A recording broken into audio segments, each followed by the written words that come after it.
memenangkan pasangan calon nomor 2, Mahkamah tidak memiliki keyakinan adanya pelanggaran pemilu dalam kegiatan dimaksud serta korelasinya dengan perolehan suara salah satu pasangan calon, sehingga Mahkamah tidak mempertimbangkan lebih lanjut.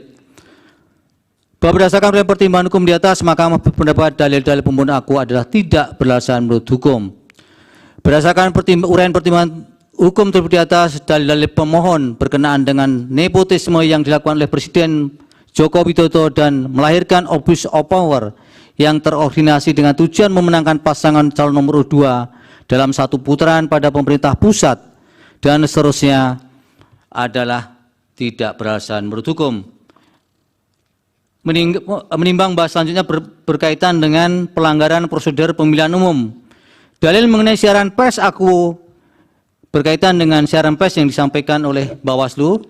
Dalam perspektif ini atau konteks ini, dalil mengenai siaran pers aku bukan merupakan persoalan yang harus dipermasalahkan lagi, karena sepenuhnya merupakan tanggung jawab Bawaslu dan sebagian besar telah ditindaklanjuti. Berdasarkan uraian pertimbangan hukum, menurut Mahkamah, dalil-dalil pemohon mengenai adanya pelanggaran prosedur pemilu adalah tidak beralasan menurut hukum untuk seluruhnya. Menimbang bahwa berdasarkan uraian pertimbangan hukum di atas, Mahkamah berpendapat permohonan pemohon tidak beralasan menurut hukum untuk seluruhnya. Menimbang bahwa terhadap dalil-dalil lain serta hal-hal lain tidak dipertimbangkan lebih lanjut karena dinilai tidak terdapat relevansinya.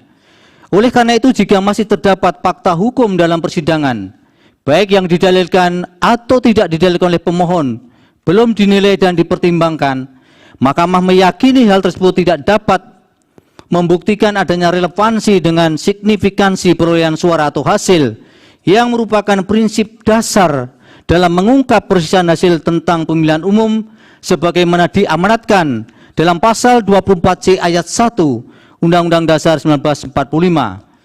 Dengan demikian, putusan yang dijatuhkan Mahkamah aku adalah putusan yang dipandang telah tepat berdasarkan bukti-bukti dan fakta hukum dalam persidangan dan telah memenuhi prinsip-prinsip hukum dan keadilan sebagaimana dimaksud dalam pasal 24 ayat 1 Undang-Undang Dasar 1945.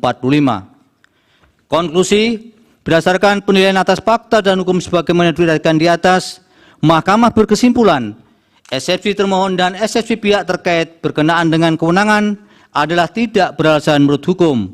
Mahkamah berwenang mengadili permohonan aku. Permohonan diajukan masih dalam tenggang waktu yang ditentukan oleh peraturan perundang-undangan. Pemohon memiliki kedudukan hukum untuk mengajukan permohonan aku. Eksepsi termohon dan eksepsi pihak terkait berkenaan dengan pokok permohonan adalah tidak beralasan menurut hukum. Permohonan pemohon tidak beralasan menurut hukum untuk seluruhnya. Berdasarkan Undang-Undang Dasar Negara Republik Indonesia tahun 1945, Undang-Undang Nomor 24 tahun 2003 tentang Mahkamah Konstitusi, sebagaimana telah diubah terakhir dengan Undang-Undang Nomor 7 tahun 2020 dan seterusnya dianggap dibacakan, amar putusan mengadili dalam eksepsi, menolak eksepsi termohon dan eksepsi pihak terkait untuk seluruhnya. Dalam pokok permohonan, menolak permohonan pemohon untuk seluruhnya.